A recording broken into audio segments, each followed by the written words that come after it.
But religion teaches us to be satisfied with not really understanding. Every one of these difficult questions that comes up, science says, right, let's roll up our sleeves and work on it. Religion says, oh, God did it. We don't need to work on it. God did it. It's as simple as that. We have no thrusting force pushing us on to try to understand. Religion stultifies the impulse to understand because religion provides a facile, easy, apparent explanation, although as we'll see later in the evening, it isn't really an explanation, and it prevents the further work on the problem. I almost overlooked this amazing moment in the classic Richard Dawkins, John Lennox God debate that took place several years ago. I'm going to feature it in this video. It's Richard Dawkins first laying out the attack, then it's John Lennox answering, then Dawkins kind of rebuts to that, then he rebuts to that, and at the end of it, they get down to this idea of love, and they're talking about faith and the faith that is required, or is it for love to be known? It's really interesting. The context matters. Listen to the end of this. Then I'm going to give you guys some of my thoughts on the back end. It ends with this awkward, pregnant pause, very much of a mic drop moment. Let's dive in. There are two issues here. Faith is blind, science is evidence-based. I do not agree with the first one, but I very much agree with the second one. Some faith is blind. And blind faith can be very dangerous, especially if it's coupled with a blind obedience to an evil authority. And that, ladies and gentlemen, I would like to emphasize, is true whether the blind faith is that of religious or secular people. But not all faith is blind faith, because faith itself carries with it the ideas of belief, trust, commitment, and is therefore only as robust as the evidence for it. Faith in the flying spaghetti monster, much beloved of Richard Dawkins, a delightful idea, is blind because there's no evidence for the flying spaghetti monster. But faith in relativity theory is not blind because there is evidence supporting it. I can't speak authoritatively for other religions, but faith in the Christian sense is not blind. And indeed, I do not know a serious Christian who thinks it is. Indeed, as I read it, blind faith in idols and figments of the human imagination, in other words, delusional gods, is roundly condemned in the Bible. My faith in God and Christ as the Son of God is no delusion. It is rational and evidence-based. Part of the evidence is objective. Some of it comes from science, some comes from history, and some is subjective, coming from experience. Now, of course, we do not speak of proof. You only get proof in the strict sense in my own field of mathematics. But in every other field, including science, we can't speak of proof. We can speak of evidence, of pointers, of being convinced beyond reasonable doubt. I think it's important in this context to emphasize that science is limited, because there seems to me a creeping danger of equating science with rationality.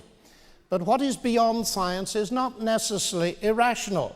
Science cannot tell us, for instance, whether a poem, a work of literature, or a work of art or music is good or beautiful. Science can tell us that if you put strychnine into your grandmother's tea, it will kill her. But science cannot tell you whether it's morally right to do so. And the Nobel Prize winner, Sir Peter Medawar, who's quite a hero, I think, for both of us, has pointed out that you can easily see the limits of science because it cannot answer the elementary questions of a child. Who am I? What is the purpose of my existence? Where am I going? Now, Richard has just contrasted science and religion being content with not understanding, whereas science is unraveling the understanding of the universe. And I understand and feel the force of that objection very strongly, because sometimes Christians, I admit, have been guilty of a lazy God of the gaps kind of solution. I can't understand it, therefore God did it. And of course, God disappears as the gaps close. But I'd like to point out that there are two kinds of gap, ladies and gentlemen. There are gaps that science closes, and I call those the bad gaps. But there are also gaps that science opens, and we may come to some of those later. But as for the idea itself, Richard referred to the very important fact that science, modern science as we know it, exploded in the 16th and 17th centuries, and it arose out of a theistic background. And many philosophers of science have studied this and come to the conclusion that's now called Whitehead's thesis, that human beings became scientific because they expected law in nature, and they expected law in nature because they believed in a lawgiver. I think that is profoundly important, because it means, far from religion hindering science, it was the driving force behind the rise of science in the first place. And when Isaac Newton, for example, discovered his law of gravity and wrote down the equations of motion, he didn't say, marvelous, I now understand it, I've got a mechanism, therefore I don't need God. In fact, it was the exact opposite. It was because he understood the complexity and sophistication of the mathematical description of the universe that his praise for God was increased. And I would like to suggest, Richard, that somewhere down in this you're making a category mistake, because you're confusing mechanism with agency. We have a mechanism, it does X, Y, and Z, therefore there's no need for an agent. I would suggest that the sophistication of the mechanism, and science rejoices in finding such mechanisms, is evidence for the sheer wonder of the creative genius of God.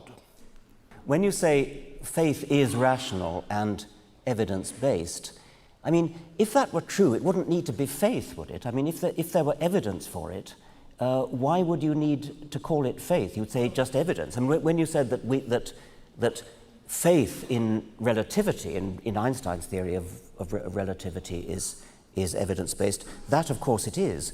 But the evidence is all important. I mean, Einstein's predictions fit in with observed fact and with a whole body of theory, whereas we only need to use the word faith when there isn't any evidence. No, not at all. I presume you've got faith in your wife. Is there any evidence for that? On Yes, which plenty. you base it? Yes. Plenty of evidence.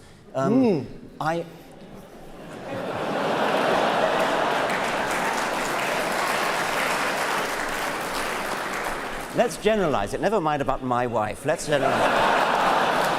It's the same with mine, Richard. It's the same with mine. Let's say that in general, how do we know that somebody loves us? Okay? Yes. You can use a word faith for that if you like, but it's not the right use of the word. Because, it is. Because you know why, you know your wife loves you because of all sorts of little signs, little catches in the voice, little looks in the eye. That's the evidence that it, Yes, that's that's evidence. right. That's perfectly good evidence. That's not faith. Yes, it is. Well, okay, then we're coming down to pure semantics. I think you've been influenced too much by Kant, you see. Not explicitly, I have to say. Okay, let's go on. It's not, in other words, love of the gaps to look at the dishes have been done and to say, I wonder if my wife loves me. It's not love of the gaps to, if you receive a kiss, to insert love as the reason into that. So I'm going to go out on a limb here and say that both atheists and Christians believe in love, and yet love is a metaphysical thing that we measure by physical mechanisms, right? So you understand that love is more than, although we can at a philosophical level, we might say, oh, it's just chemicals in the brain and this and that. But in the real world, we say, no, I have a relationship with so-and-so. I love them, they love me. And that love is something metaphysical that plays itself out in the physical. And we look at the physical actions and we infer based on them that love was the motivating factor, right? So we look at flowers being given and we say it's because of love. If your wife if the dishes are done, you say it's because of love.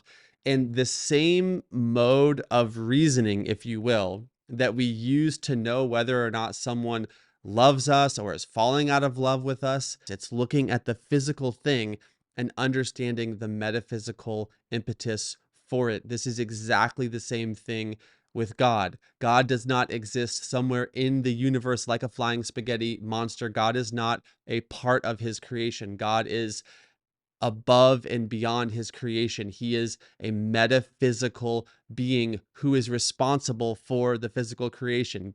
We know that the universe came into existence at a particular point in time.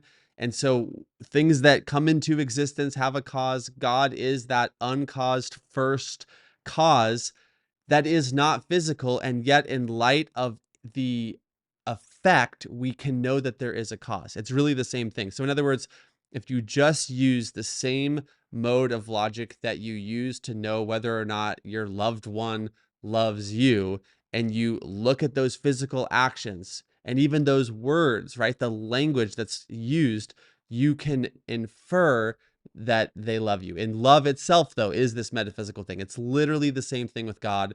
And it's awesome, too, because God is love, right? God tells us that he is love, and the very existence of love is itself a clue to God and to his nature and to the fact that the shadows that we get in horizontal relationships are actually just that, shadows to the greater eternal reality of God himself and of perfect love, who is God. So I think this moment that it ends on is really a doozy, and I hope that you guys can understand the lesson inside of that. It's not love of the gaps to look at loving actions and say that they're coming from love, simply put.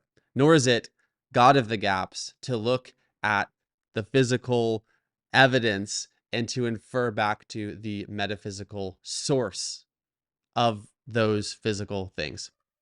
With that being said, thank you guys for watching. I'll see you in the next one.